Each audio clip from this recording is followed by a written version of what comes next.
Greetings. It is an honor to be with you tonight.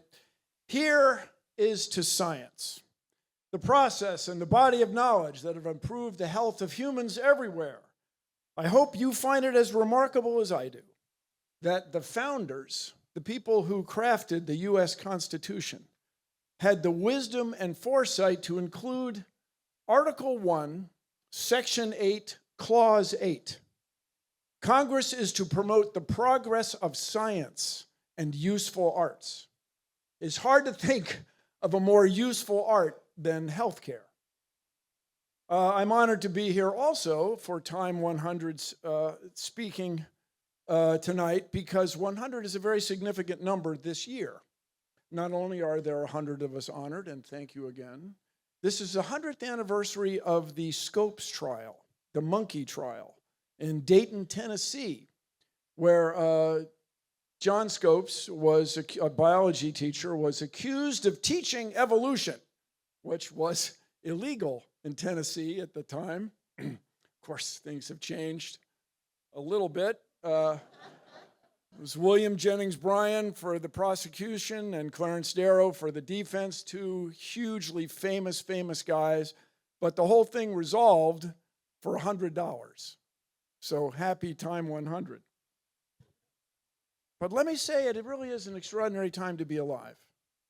Everybody, as messed up as things seem to be for many people around the world, and perhaps here in the United States, things are better for more people than ever before in history. As the saying goes, if you couldn't pick where you would be born, you're not allowed to pick. In law school, I own the hypothetical. You couldn't pick where you were going to be born, but you could pick when. In the science fiction broad scope of human history, this, strangely enough, this would be the time you'd want to be born. More people around the world are better off now than ever before in human history, and that is thanks to the body of knowledge and especially the process of science. As you may know, Charles Darwin and Alfred Wallace, the two guys who discovered evolution, did not know there was DNA. They knew there were genetics, but they didn't know there was DNA, let alone what it could do. We are living at this extraordinary time with genetic research, and this is of great interest to me and my family. I don't know if you got the story, but my family has a form of spinocerebellar ataxia. And ataxia is a Greek word. It means you can't taxi, not like in a yellow car sense, but in a walking around sense.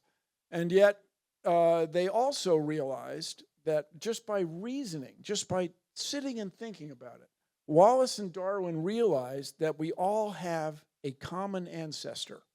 Everybody. Dandelion, E. coli, strange as it may have seemed, even my old boss, all are descendants from a common ancestor. And so ultimately, my friends, all of us, we are more alike than we are different. We have more in common than we have differences. And so let's work together and make the world better for everyone. Now, this evolution being a fact of life is of great significance to me and to all of us. And all of us, especially who work, all of you, especially who work in healthcare.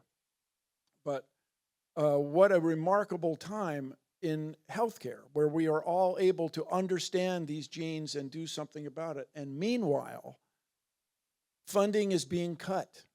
Support of healthcare or scientific research in healthcare is being cut. But this will not last, people. We are going to work together. And working together, we can, with the process of science and the body of knowledge of science, dare I say it? Hold it, I'm hoping for a coup.